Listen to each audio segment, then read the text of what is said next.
Welcome to Million Dollar Dentistry with your host, Gary Cady, brought to you by Next Level Practice. Next Level Practice is the leader in dental practice management. In fact, they are the best in the world at creating happy teams that implement sustainable results. Your host, Gary Cady, welcomes you to this podcast as he discusses the common concerns, challenges, and shares his decades of experience in empowering dentists and dental teams to go from good to world class.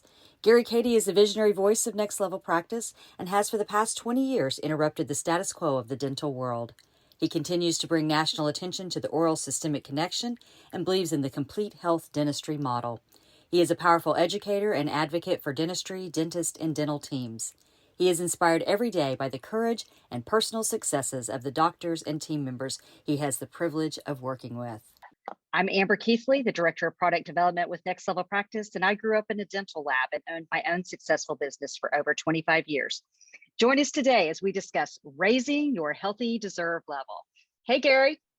Oh, Amber, how are you? How are I'm you? good. Oh my God, it's so good to be back. When we had to take a little hiatus, we were a little busy there, right? We were helping lots of dental teams, which is wonderful. So, Absolutely. Gary, last time we discussed that first chapter of your Raising Your Healthy Deserve Level book, and the topic was what's your deserve level? And we talked about the need to change the size of our deserve container so that we could receive more.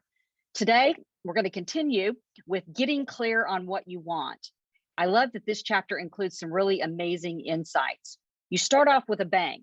You tell us that the goals that we have been focusing on are not what we really want.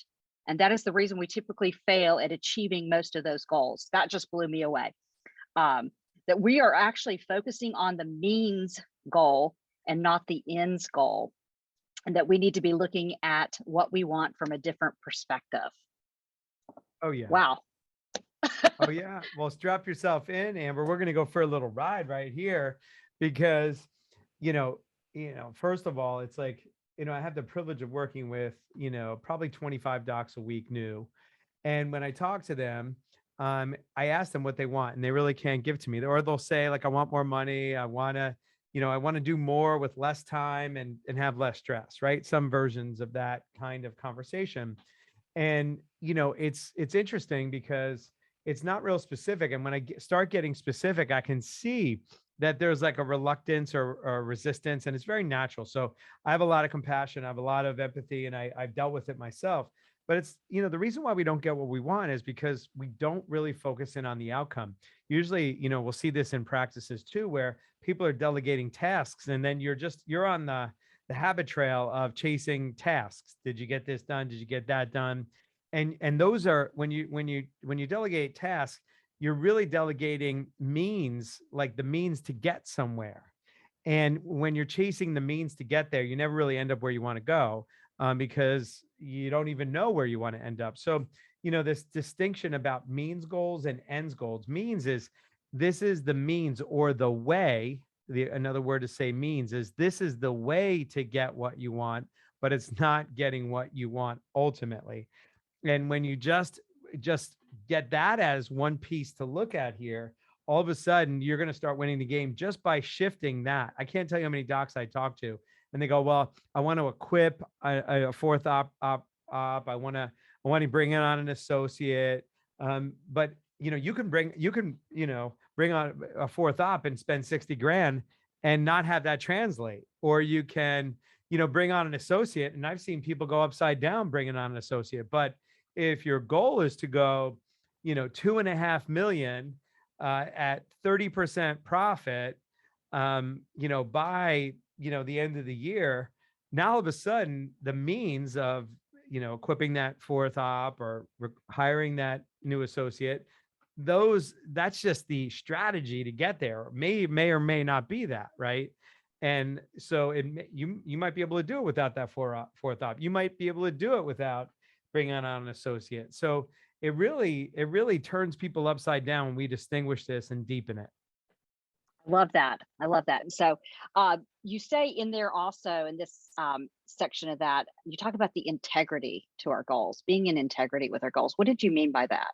Yeah, well, integrity, has so many definitions. When I ask in a room of 100 docs, they'll say it's what you do when nobody's looking, or, it's morals and values. Well, integrity in our context is making a promise and putting the action behind that promise.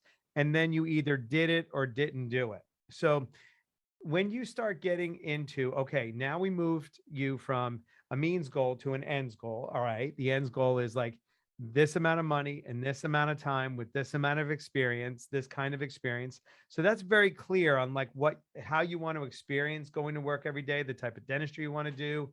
You want to work 3 days. You want to do 2.5 million at 30% profit. Those are all ends goals. Then what happens is you declare that, and now all of a sudden, declaring it means nothing. Now you have to put a strategy behind it.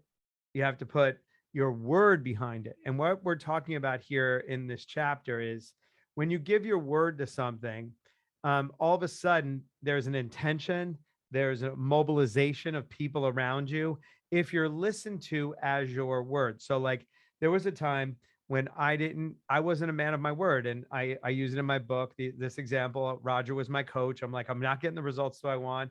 I hired him as a consultant. He gave me everything. We grew as far as we can get to. And then Roger says, Gary, you're great, but your word means poo. And I'm like, Ooh. I was like, your word means poo. I go, well, I don't agree with you because, I'm a little feisty 28-year-old at the time. And I'm going, I don't agree with you, Roger. He goes, let's bring facts to it. You're going to pay me $100 for every minute you're late this month to our meetings. I go, yeah, no, fine. And I was a people pleaser. I'm like, no problem, Raj. Yeah, we got it. So I get there, Amber, and Amber. Oh no. Roger comes back to me and says, okay, Mr. Keep Your Word. You were 36 minutes late for your meetings with me. You owe me $3,600. And I go, no, you were just trying to, give me a lesson. You're not serious. He goes, yes, I am. He goes, this is all you need to get. If you really understand that when you give your word to something and you have an intention and you have structure and you have by whens and you have all the things that are needed to fulfill on something, if you start operating from that way, rather than saying, oh, just slinging your word, like, hey, I'll see you. I hope to go have dinner with you, or let's have lunch sometime. Like, I don't say those things anymore because it's like, I don't say, let's have lunch sometime. I go, look, hey, do you want to go to lunch? The next question is, by when do you want to do that? Because I don't want to have open agreements that fall on deaf ears, because then people listen to you that way. So like your team, if you find your team's not listening to you, like when I cleaned up my integrity around my word, Amber, now all of a sudden when I say, hey guys, we're going to go do this, and you can see everybody going, okay, there's something coming and we need to put down, structure, a fulfillment. What's the strategy? How do we do it? So it's like, it mobilizes the people around you, and you're not pulling people up the mountain anymore. They know that when you declare something, it is so, and it's our job as a team to have it turn out. Very different experience when you keep your word and not. I love that. That is, and we utilize that within our own team, which is what makes us such a strong team, I believe. So yeah, people can't believe that we do what we do with the number of people we have. We get done more than, teams triple our size. And it's because we really get rid of that inefficiency that is like unspoken, that most people don't have in their culture. yeah, and I love that because one of the things that we say is do it, delegate it, or dump it. It's just, that's how it works. So Gary, okay, you talk about doing an exercise in this book where you talk about the end of our lives, the end of our dash. What do you mean by the dash? How does asking ourselves, what do we want to be known for? Did you do everything on your wish list? How is this so powerful and how does it change how we're looking at and striving and struggling? Okay, so our listeners can't see me, but I have tears running down my face. Because, this is really real for me right now, because my grandmother, who is like really like my mom, she's in her last days, right? And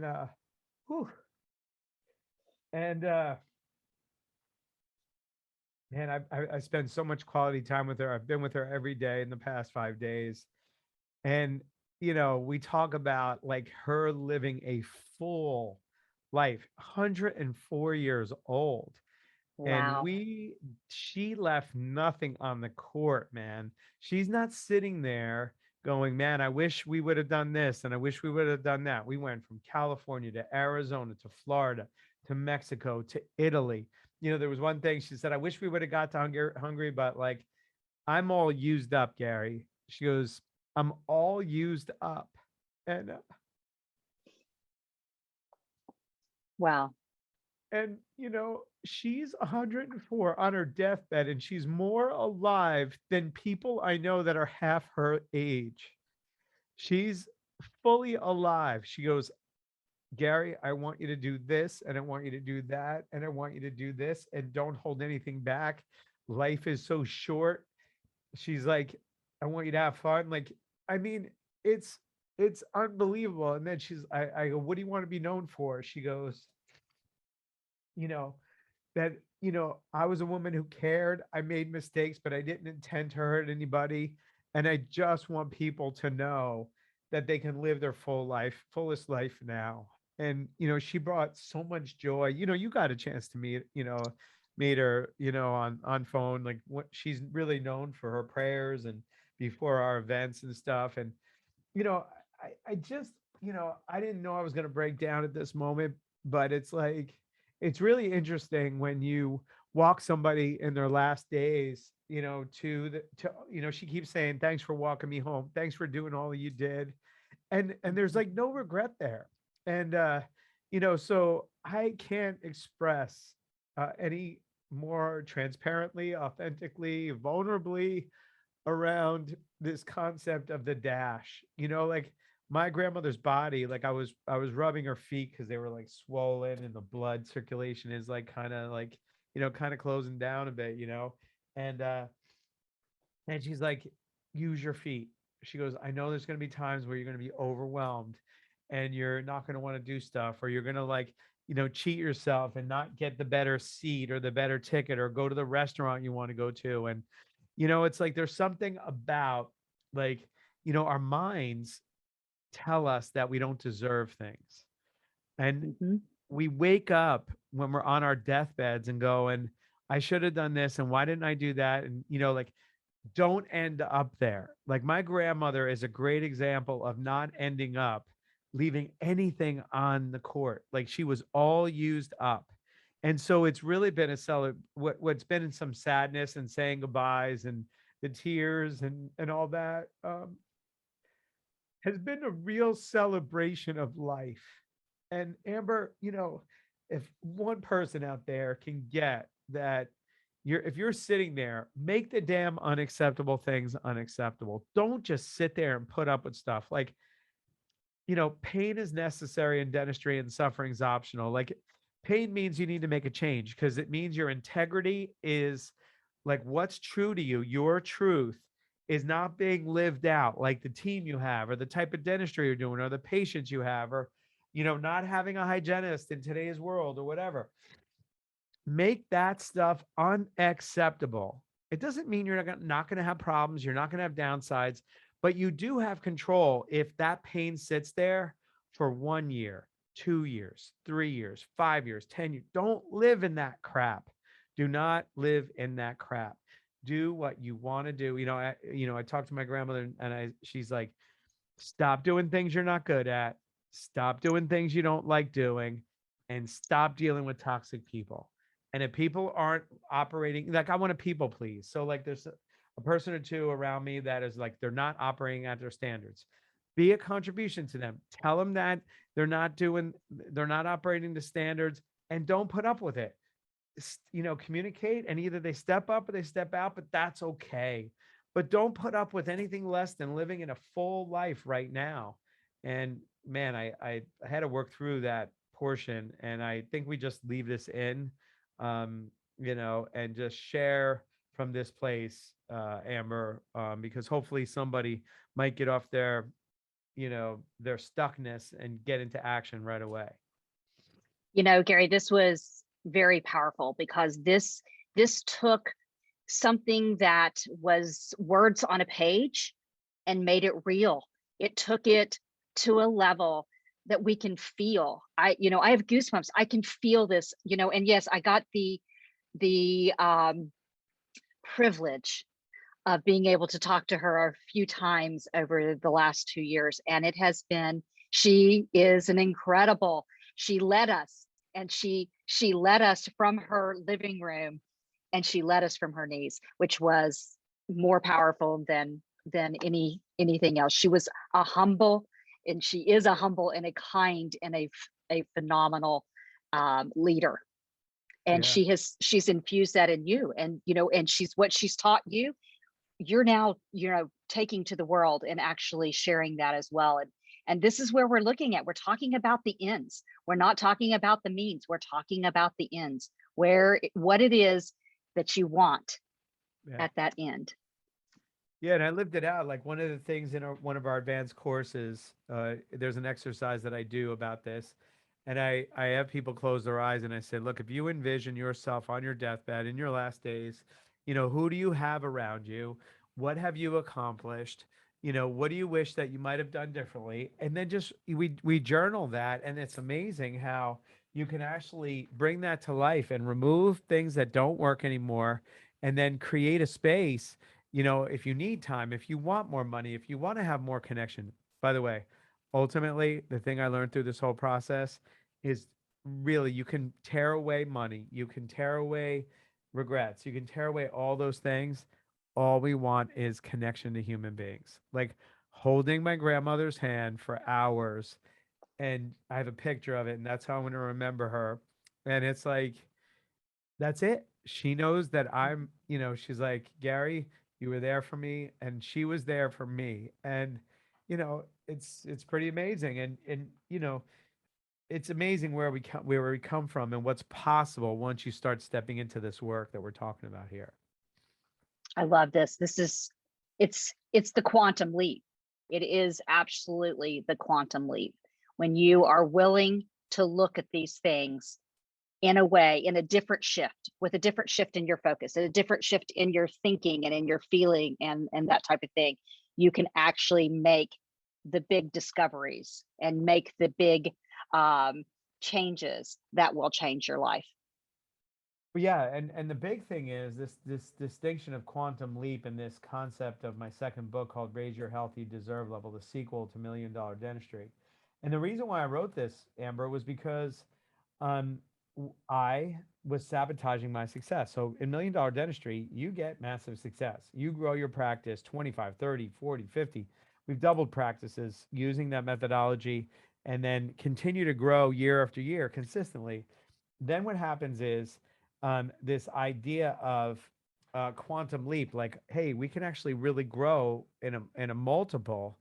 And like most people, when they create that ends goal, they only make it 10% bigger, because what they're doing is they're doing the math for them to get to their goal.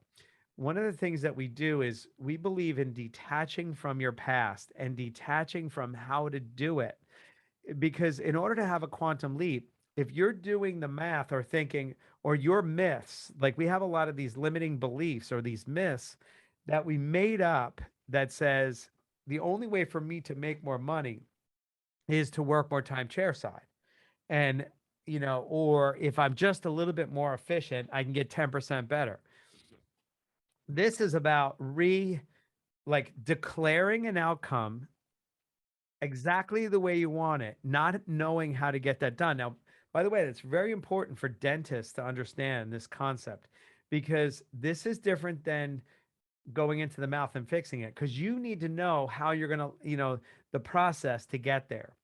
In this concept, I just want you to dream and dream big and declare what you want, because what happens is as adults, we start shrinking our beliefs about the dreams, and we stop dreaming. And then what happens is this urgent world of being on the treadmill and taking care of kids and taking care of the house and taking care of spouse and taking care of your body, and all these urgent things get in the way of the important things that really matter to you. And then what happens is 30 turns into 40, 40 turns into 50, 50 into 60, 60 into 70, 70 into 104.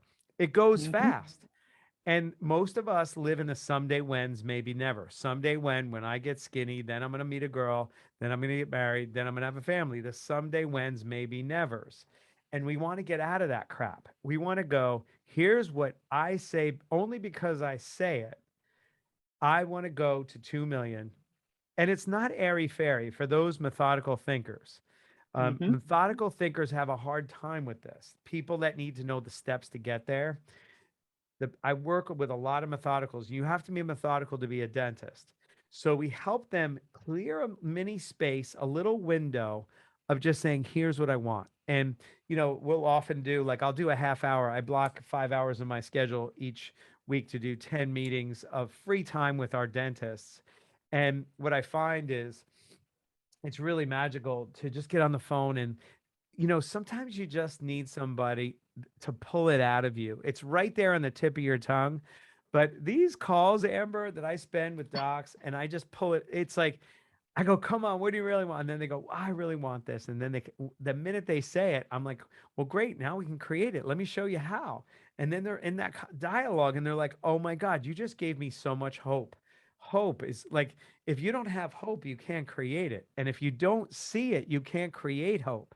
That's the problem for a lot of people. And then they just get 10% better each year if they're lucky. And then, you know, and then you end up, and the average person ends up with $250 to their name. Isn't that insane? Seriously. Yes. Wow. Social Security Administration, you know, really tracks this. And it's been a while since I brought up this stat, but $250, because like you don't realize, like a lot of it goes to insurance and paying stuff down. I mean, we're paying crazy numbers to a nurse to have my grandmother be at home because that's her dream, to be at home Hmm. and pass in her home that she's been in 60 years, right? So she didn't want to be in a hospital or a nursing home, but we don't care. It's like, we're going to take care of it for her because that's what she wants. But you don't realize, like, if you're not set up, it ends up being like you have nothing left, and then you have a garage sale, you know, Yep. that's it, and then you're done, That's it. you Hmm. know, and a tomb or ashes, but it's like, what are you going to do with your life, and what are you going to be proud of?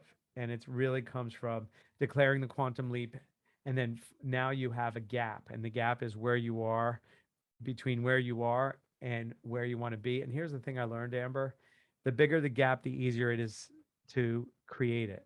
Because when it's only 10% more, you just kind of run in the treadmill 10% faster. But when it's outside of your sights and you don't know how to do it, you have to rethink how to approach it. And one good strategy trumps 1,000 tactics. And most people are throwing Absolutely. tactics. They're throwing tactics at the problem, and you can't outrun tactics, but one strategy can outrun a lot of tactics. I love that. Gary, my word for this year, my power word for this year was unstoppable. And I had a lot of big projects in product development for you this year. And they happened. We got them done. Yeah. And the reason that we got them done was because I kept that mindset, that quantum leap. How are we going to do this? I had that gap, and it was just, we're going to have it. It's going to happen. And it's because I'm unstoppable, and because we're unstoppable as a team. And it has been a powerful lesson for me in learning that power word really set the intention for my year, that I was looking at the ends as opposed to the means. And I had to get out of myself a few times, myself out of my way, out of my own way a couple of times. But it was, at the end, we had the ends in mind. And that's what Yeah. makes a difference, I think, for the way that you work with people, is that reverse engineering, that always looking at what the ends are, as opposed to, we can get to the means. That's fine. But it's that ends, just really seeing that vision.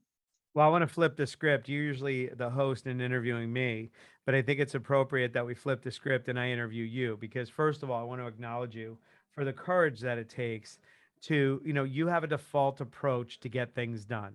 And you do that with, your husband, and you do it with your daughter, and you do it with all of that. Like Amber's she's a powerhouse, and she can go out and, with Raymond and her daughter, go out and produce outcomes. Now, you did it a certain way. And, I challenged you to produce a result. And I said, if you apply the Amber method of getting things done, you are not going to land your plane on the date, on the time with this. And you were willing, but it really, I want to get into your head a little bit here. like when I challenged you with that, you know, you grappled with it for a little bit, but then there was like a surrender point where you trusted the process. Can Hmm. you talk to our listeners about like the process you went through? Because I think it'll really help them to know that if you can do it, you know, a sweet little gal from Raleigh, North Carolina, and via Oklahoma, um, can do it. Well, dang it, you know, anybody can do it. Absolutely. And I think the thing was is that my default is, part of my personality and the way that I'm wired is I'm wired to be the helper. I'm the wired to do things. And so I had to really learn that I didn't have to do it all myself, that I wasn't the only person, that I could trust others, that I could actually surrender my own need to be in control of every single thing and allow my team to perform at their highest. And so I went from the doing to the facilitating. And that was, when I got out of the way of my team, I got out of the way of myself, I was able to actually land a plane in a short amount of time. That is, and I didn't have to build it while flying it. So, which is a wonderful thing. Yeah, and we do this over and over and over again with office managers, and we turn them into team leaders. And, you know, we take people that are doers and turn them into facilitators so that they can leverage their skill set of knowing how to get a result. But it's like knowing that they did it themselves and they can only go so far individually. But with a team of people, you could, you know, blow out results in a big times. Excuse me. So I have all kinds of bodily functions going on over here, Amber. I'm hiccuping, I'm crying. I got water coming out of my eyes. I mean, come on, this is unbelievable today. I expected none of this, Amber. And now I'm I interviewing know. you.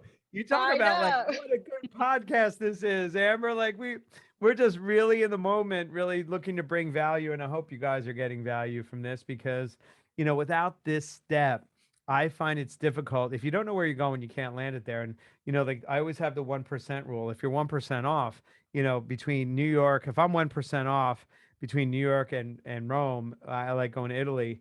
You know, I can end up in Afghanistan if I'm 1% off, and I go a little further. It's like I'm in a town that I don't want to be, and you know, this is why this is really important is because only 4% of dentists retire financially free.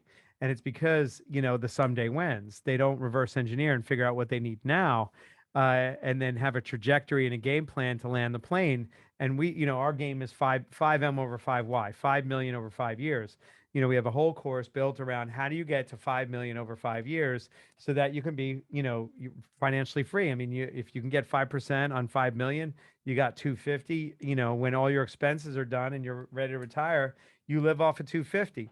That's a nice life with low or no expenses.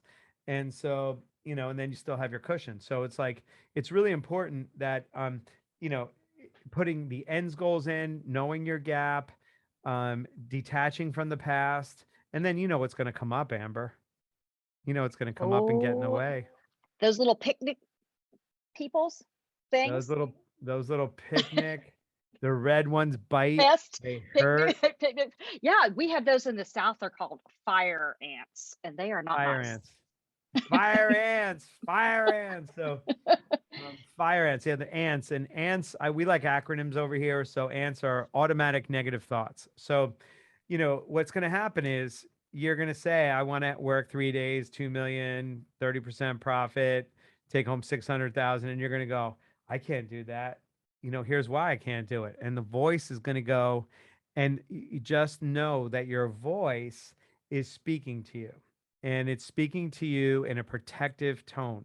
And by the way, you either have a protector internally as an individual, or you have a spouse that's a protector. So Hmm. there's always a protector in every relationship, whether it's internal as an individual or there's an outside person as a protector. You know, we often see 85% of our community that we work with are husband and wife, you know, mother daughter, son father son, always like, you know, two people, and it's really great. And we have to help get the thinking clear on somebody who might be killing off the possibilities. And we call them ants, and we actually Hmm. send out an anteater, and it's a stuffed anteater. And ant stands for automatic negative thoughts. We all have them. See, but you're bigger than your thoughts. See, thoughts are the things that dart into your mind. They speak to you in your voice, in your tone of voice, and they're automatic. They just keep coming no matter what. And so you have to have a defense against ants. So I know you have one that you use, which is really profound. I think it's great. So, share with us, what do you do when your ants kick in and they go, and it's going, hey, I can't do this project by this time. How did you manage that when that came up during, your run of producing profound results in ridiculous amounts of time? Well, one of the things that I use is something I call cancel. So if something pops up for me, or if, even if I say something negative out of my mouth, I immediately say cancel. It's a conscious, and also it's not a subconscious thing. It's an actual conscious choice to cancel that thought, saying, nope, not going to have that. It's got to go away. Cancel. I'm going to choose something different. And that's what I like, is that I can choose to have a positive frame of mind. I can cancel that thought. I can cancel that, and I can move forward in a different way. Yeah, and then I use, like, when I have negative thoughts or why I can't do it in my head, and I would react and take actions based upon my own conversations with myself. Look, to keep me safe, it's, you know, creating quantum leaps isn't always safe. Like, it's like you're gonna walk into a world. Like, I walk my dog today, was like, bring your dog to uh where is my guy? Oh, he's sitting right there. Bring your dog to work today, right? And my dog was walking in a way that he's never walked before. So it was really uncomfortable for him. And he was like resisting. He was like trying to pull me back. And it was like, and then once he got through it and he knew it was safe, he was like, he's having a ball today. Everybody's visiting him. The other dogs are coming through. It's like really awesome, right? Um, but there was a moment in time where he was going to retreat and want me to go back to, our route to Central Park that we go to every morning here in New York City. And then we live 2 blocks away, and then he likes to go back, and that's his route. He knows that's his familiar sense and routes. And we went down to, 46th or 48th and Fifth Avenue today to the office at Rock Center. And he's sitting there going, Dad, I don't want to do this. Right.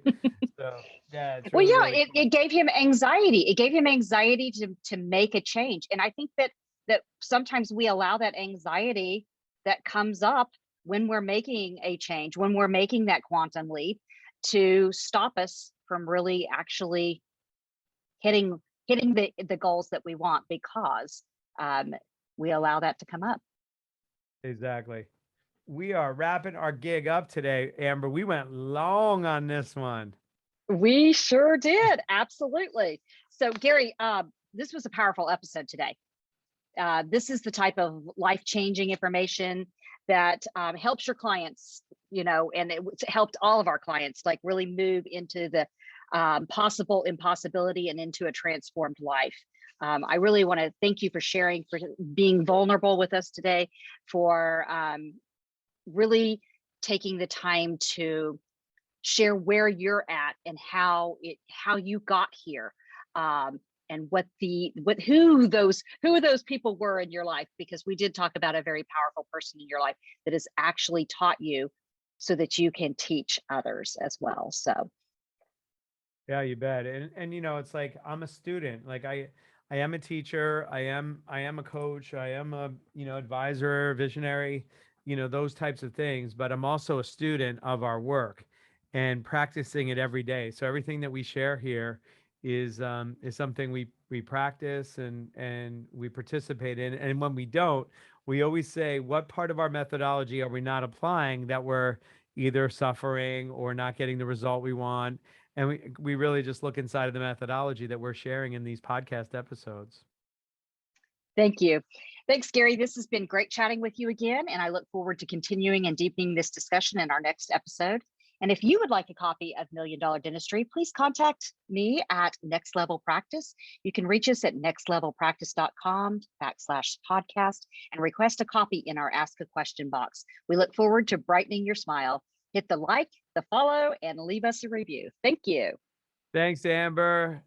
Take care, Thanks. everybody. Have a good one. We'll see you when we see you. Thank you for listening to Million Dollar Dentistry with Gary Cady. This podcast is brought to you by Next Level Practice. Next Level Practice is the leader in dental practice management. In fact, they're the best in the world at creating happy teams that implement sustainable results. If you would like a copy of Million Dollar Dentistry, please contact Amber Keithley at Next Level Practice. You may call us at 212-388-1712, extension 119, or go to nextlevelpractice.com/podcast and request a copy in our Ask a Question box. We look forward to brightening your smile.